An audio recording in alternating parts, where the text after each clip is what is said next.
Lei de Kepler, uma linha imaginária ligando o Sol a um planeta, varre áreas iguais em tempos iguais. Esta lei das áreas iguais também se aplica aos vórtices de furacões, tempestades e até mesmo banheiras. E no centro desse movimento de rotação está a lei do momento angular. Nos séculos XVI e XVII, a fase brilhante do Renascimento chegava ao fim. A Europa voltava sua atenção para um acalorado debate sobre pontos sutis da teologia cristã. Esse período, a Reforma e a Contra-Reforma, culminou com a sangrenta Guerra dos 30 Anos. Durante esses anos, 3 gigantes caminharam sobre a Terra. Ao longo da história, eles se revelariam mais importantes que bispos e reis. Seus nomes foram Galileu Galilei, Johannes Kepler e Tycho Brahe. Galileu, naturalmente, já é nosso conhecido. Sobre Brahe falaremos um pouco mais adiante. Agora chegou a hora de falarmos sobre Johannes Kepler.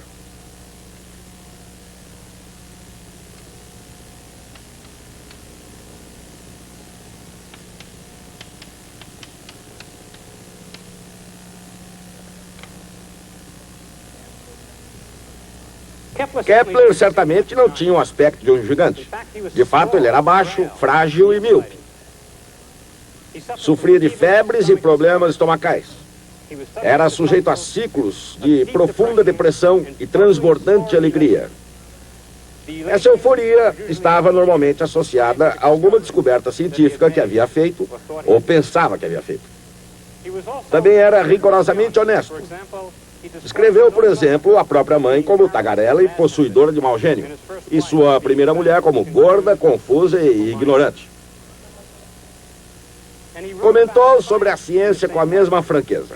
Escreveu seus fracassos e sobre seus sentimentos durante o decorrer das investigações científicas. Não é assim que se escrevem hoje os relatos científicos. Todos parecem sempre um triunfo da lógica, o que naturalmente não é verdade. Era também um místico. De fato, era um astrólogo profissional. Naquela época, os matemáticos faziam horóscopos para ganhar a vida. Kepler achava que todos os astrólogos eram charlatães e impostores. Todos, menos ele, claro. Ele fez o próprio horóscopo, tendo chegado à conclusão que fora concebido às 4h07 da manhã do dia 16 de maio de 1571. Talvez tivesse razão, talvez não. Foi a noite de núpcias de seus pais e ele nasceu 7 meses mais tarde. Era um autêntico gênio. Durante uma discussão, por exemplo, sobre o formato de tonéis de vinho, quase inventa o cálculo integral. Também descobriu muitas leis. 3 delas se revelariam corretas. É por essas leis que seu nome hoje é lembrado.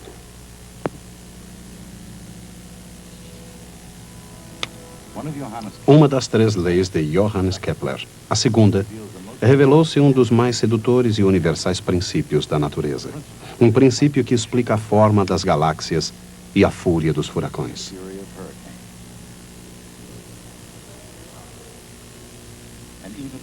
E até mesmo esses relativamente calmos remoinhos na banheira da família. Afinal, a segunda lei de Kepler acabou sendo vista como uma simples consequência da lei de conservação do momento angular. Mas, no início, sua ideia foi considerada uma extravagância. Um corpo de conhecimento grego talhado em pedra. Uma afronta contra a anatomia aceita do universo.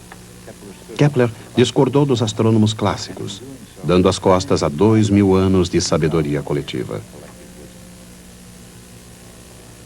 A astronomia, mesmo antes que a medicina, foi praticada como a primeira ciência física.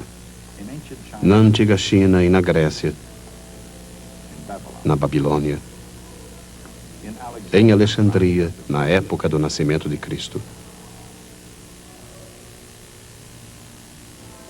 em Copan, o centro científico sagrado dos maias, na sabedoria do califafo de Bagdá, na Alhambra Moura, onde a matemática e a arte se combinaram, produzindo magníficos projetos.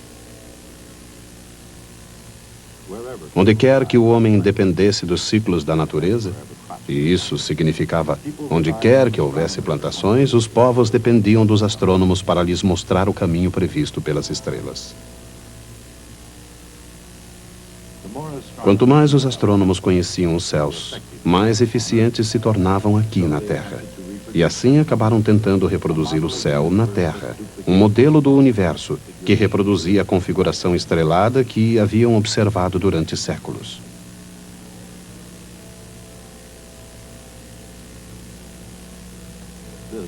Essa não era uma tarefa fácil, nem mesmo para as mentes mais brilhantes da época áurea. Os gregos criaram todas as espécies de esquemas originais até mais ou menos o ano 350 a.C., quando apareceu Aristóteles, que lançou algumas ideias sobre tudo que existia sob o Sol, ele inclusive. Uma das coisas que Aristóteles afirmava com segurança era que a Terra era o centro do universo.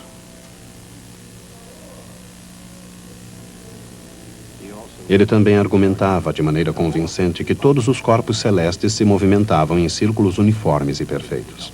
Na verdade, isso não acontece. Assim, para desenhar os movimentos planetários segundo as linhas aristotélicas, os astrônomos precisaram recriar um cosmos de círculos complicados, girando sobre outros círculos complicados. Esse sistema rotatório de epiciclos era fantástico e tão complexo que podia ser considerado quase incompreensível, mas salvava as aparências. E com uma linguagem científica difícil, justificava o introduzir de pinos redondos em orifícios quadrados. E além disso, muitas vezes o sistema realmente funcionava. Ele, mais ou menos, previa, por exemplo, as posições das estrelas e dos planetas. Auxiliava a navegação. E talvez mais importante, ajudava os astrônomos a fazerem os horóscopos reais mais confiáveis, o que influía na segurança dos seus empregos. Na verdade, a visão aristotélica, com a Terra no centro do universo, na qual todo movimento era uniformemente circular, satisfazia quase todo mundo. Quase todo mundo, com exceção de Nicolau Copérnico, que por volta de 1500 escreveu um livro que pode ser considerado um verdadeiro furacão intelectual: A Revolução dos Corpos Celestes. Em suas páginas havia ideias suficientemente poderosas para atirar a Terra no espaço, abalando as próprias bases da ciência física nesse processo. Em outro simples capítulo, Copérnico recriou o universo. Ele colocou o Sol, não a Terra, no seu centro.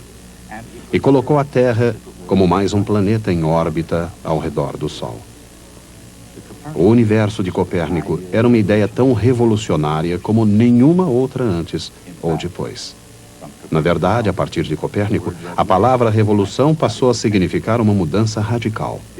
Mas, mesmo enquanto tentava derrubar as ideias de Aristóteles, Copérnico conservou a prática arraigada da atividade do astrônomo: manter as aparências. Os planetas giram em torno do Sol, ele ousou dizer, e não em circunferências perfeitas, nem com velocidades uniformes. No entanto, para manter as aparências, ele não ousou ir mais longe. Copérnico concluiu seu livro reproduzindo a velha história de epiciclos. Assim, no final das contas, o sistema de Copérnico era não mais estranho do que aquele que ele queria substituir. Seu teor revolucionário permaneceu quase escondido por trás da cortina de fumaça da complexidade astronômica. De qualquer maneira, essas ideias produziram centelhas que incendiaram a imaginação de Johannes Kepler. Ele sabia que Copérnico havia minado a estrutura da primeira grande máxima da antiguidade. Uma vez que a Terra não era o centro fixo do universo, Kepler estava livre para se desviar do movimento circular uniforme. Mas o que poderia tomar o seu lugar?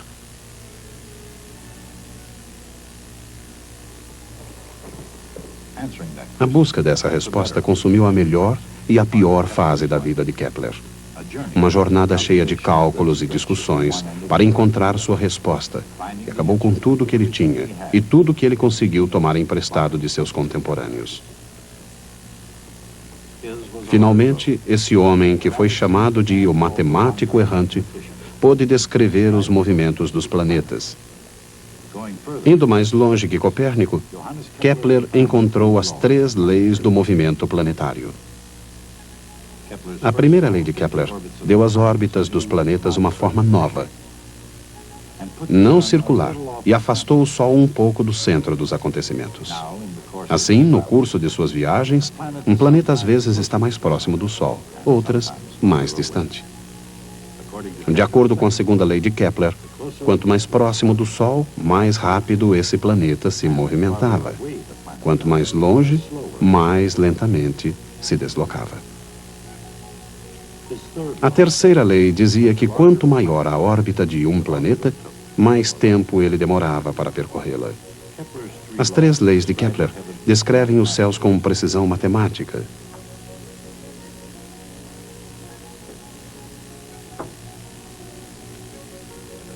Ao mesmo tempo, seus princípios também se aplicam bem perto de nós. A segunda lei de Kepler explica por que até mesmo a água desce dreno abaixo numa perfeita espiral. Girando, girando, circulando cada vez mais rapidamente, a água finalmente se abre, formando um orifício no centro. Um remoinho ao qual cientistas dão o nome de vórtice. Nem todo vórtice permanece assim calmo, ou ao alcance do homem. Uma elevação de ar, movimentando-se a princípio em circunferências suaves, pode transformar-se num vórtice ameaçador, o furacão. Como um astrônomo do século XVII, Kepler estava preocupado com a meteorologia, mas sua busca de uma resposta para a questão de por que os planetas se movem dessa maneira o levaria acima da atmosfera terrestre. Caberia a Newton determinar por que os planetas se movimentam mais rapidamente quando estão mais próximos do Sol, mas Kepler descobriu quão mais rápido eles se movem quando se aproximam do Sol. À medida em que um planeta se move em torno do Sol, o vetor do Sol ao planeta varre áreas iguais em tempos iguais. Quando o planeta está longe do Sol, movimentando-se lentamente, ele varre uma determinada área num determinado período. Quando está mais próximo do Sol, movimentando-se mais rapidamente, cobre a mesma área no mesmo período de tempo. Em resumo, essa é a segunda lei de Kepler.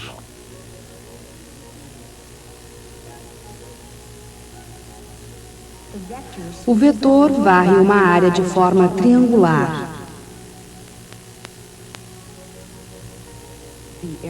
A área do paralelogramo, formado por 2 vetores, é seu produto vetorial.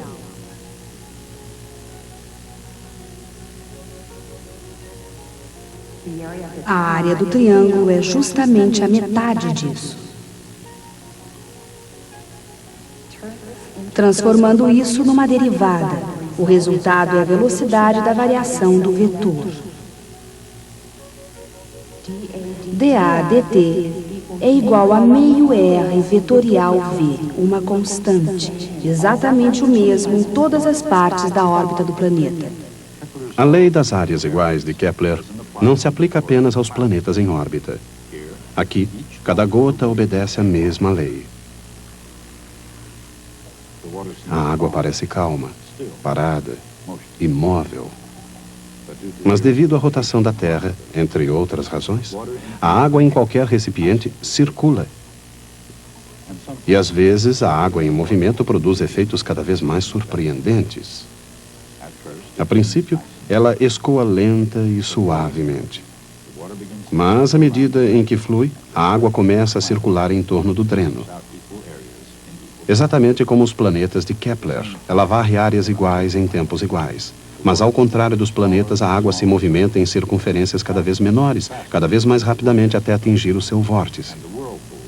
O remoinho perdura até a água escorrer. Uma vez iniciado o movimento do vórtice, é muito difícil interrompê-lo. Objetos em rotação, um planeta, a água, até mesmo um patinador no gelo, todos obedecem à mesma lei básica. Não se trata da lei de áreas iguais, que é uma consequência relacionada, porém, incidental, de uma lei mais profunda da natureza. Trata-se da lei da conservação do momento angular. O que é momento angular? A conservação da quantidade de movimento vem da lei de Newton. A força é igual à velocidade de variação da quantidade de movimento. Se não há força, a quantidade de movimento não se altera. Ela é constante. Em outras palavras, a quantidade de movimento é conservada. Mas uma estranha mudança ocorre quando o momento é angular. Mesmo que uma força seja aplicada a um corpo, alguma coisa ainda pode ser zero. E alguma coisa é igual a zero. Não a força, mas a torção. Em termos matemáticos, R vetorial F igual a zero. Naturalmente, nem todas as forças se comportam dessa maneira. Para abrir uma válvula, por exemplo, ou fazer uma roda girar, uma torção é tudo o que é necessário. Mas no caso de um planeta em órbita, ou da água escorrendo através de um cano, e até mesmo de um furacão, não existe essa força de torção. Na verdade, a gravidade e a pressão do fluido, as principais forças em ação nos vórtices, não podem ser aplicadas no centro do movimento. Por quê? Porque nesses casos, R vetorial F igual zero.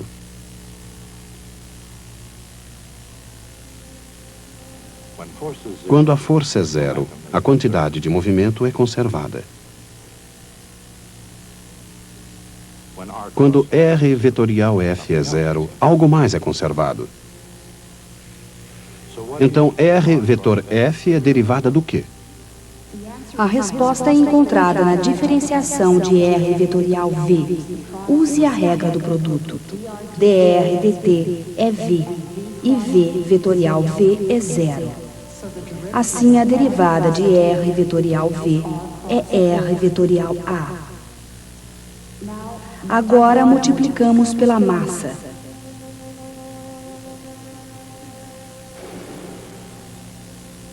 L é M vezes R vetorial V. Se R vetorial F é zero, a quantidade de L é conservada. L é chamado momento angular. R vetorial F. A força de torção é chamado de torque. Por exemplo, um planeta em órbita não sofre torque nenhum. Ele tem momento angular constante. É por isso que a segunda lei de Kepler é verdadeira. De acordo com a lei da inércia, um corpo movimentando-se em linha reta manterá sua velocidade constante, a menos que sobre ele seja aplicada alguma força. Da mesma maneira, um corpo em rotação continuará girando a menos que uma torção ou torque lhe seja aplicado. Esta é a essência da lei de conservação do momento angular. O momento angular, L, é um vetor que segue a regra da mão direita. No caso do movimento circular, quando V e R são perpendiculares, o valor de L é mRV. Para manter L constante, caso a circunferência seja reduzida, a velocidade deve aumentar.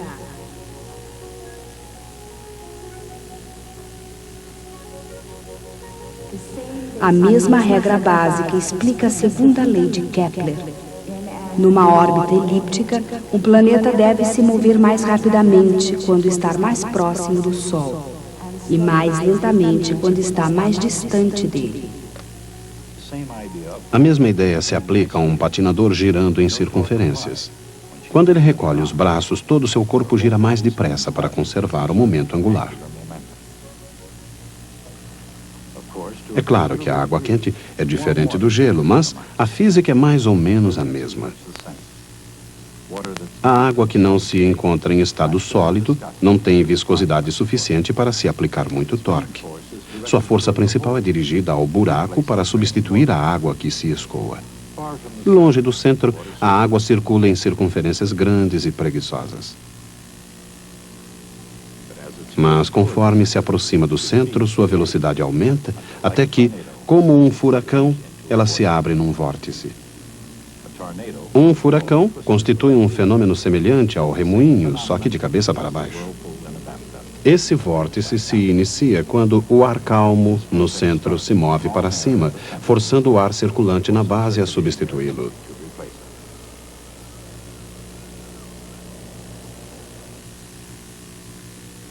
Às vezes, a ascensão é provocada pelo fogo. Quando um vórtice se desenvolve, o fenômeno é conhecido como uma tempestade de fogo, ou melhor, um furacão de fogo. Não foi a vaca de propriedade da senhora O'Leary a responsável pela devastação de Chicago em 1871. O responsável foi o vórtice de um furacão de fogo. Durante a Segunda Guerra Mundial, como as vítimas puderam aprender, as tempestades de fogo, uma vez iniciadas, eram muito difíceis de serem debeladas. Aparentemente duram eternamente. A mancha vermelha de Júpiter é um enorme furacão em atividade pelo menos desde 1610. Galileu foi o primeiro a observá-la quando olhava 4 dos satélites de Júpiter orbitando num plano. De maneira semelhante, os anéis de Saturno são satélites num plano em torno de um corpo central. A estrutura de todo o sistema solar é constituída dessa mesma forma. Além disso, muitas galáxias compartilham da mesma forma básica. Um disco chato em volta de um centro globular. Na estrutura do universo, por que seria essa forma de disco tão generalizada? Provavelmente em virtude da conservação do momento angular. Imaginemos uma galáxia que começa como um enorme globo esférico, uma gigantesca massa giratória de protoestrelas, grãos e poeira cósmicos. Imaginemos cada partícula de matéria atraída pela gravidade de toda a matéria do interior desse globo, concentrando-se partícula a partícula num ponto do centro. À medida em que as partículas se deslocam para o seu interior, elas vão adquirindo velocidade, movimentando-se cada vez mais rapidamente, em vez de cair em direção ao centro. Elas estão em órbita e continuam em órbita para sempre. É assim que o momento angular ajuda a projetar a forma do universo. Em 1562, ocorreu uma importante conjunção dos planetas superiores. O evento foi observado com emoção por um mundo mergulhado na astrologia. Descobriu-se que as antigas tabelas astronômicas de predições astrais estavam defasadas de alguns dias. E as novas tabelas de Copérnico eram ainda piores. Tudo isso teve um efeito devastador sobre um jovem aristocrata dinamarquês. Seu nome era Tycho Brahe.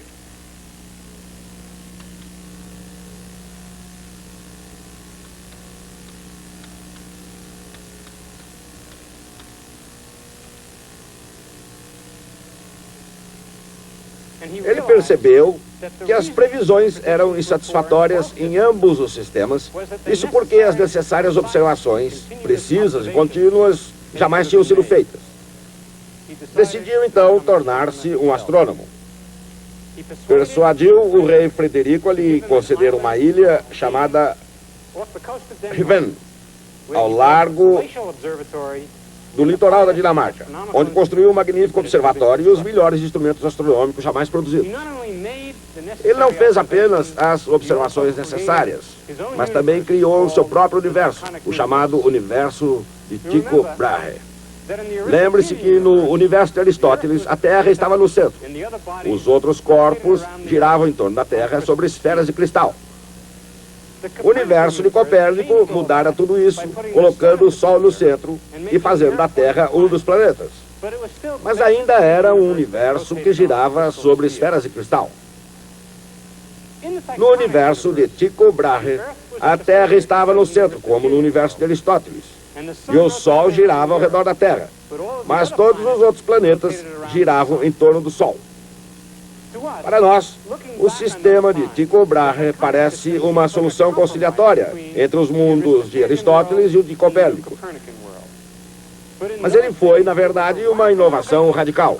A noção dos planetas girando em torno do Sol e o Sol em torno da Terra destruiu as esferas de cristal dos sistemas mais antigos. Tycho, naturalmente, acreditava de forma apaixonada em seu próprio sistema. De fato, considerava esse sistema a sua mais importante conquista. Mas hoje sabemos, olhando para trás na história, que suas verdadeiras e importantes conquistas foram suas observações cuidadosas e sistemáticas dos céus. Antes de Tycho, as posições dos corpos celestes eram conhecidas com uma incerteza de 10 minutos de arco, cerca de 1/6 de 1 grau. 1 grau corresponde à largura de um dedo, estando o braço esticado. Imaginemos as observações com uma incerteza de cerca de 1/6 de grau. Quando Tycho concluiu seu trabalho, as incertezas em relação às posições dos corpos celestes foram reduzidas a 2 minutos de arco. É a partir desse avanço crucial que se desenvolve o resto de nossa história.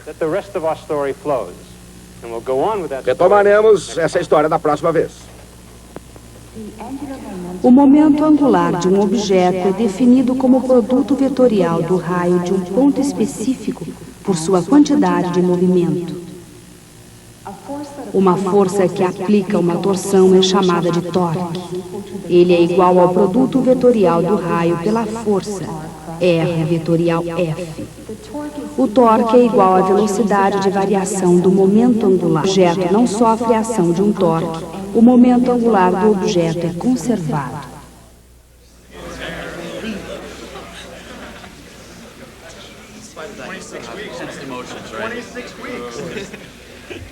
Marvin is my friend.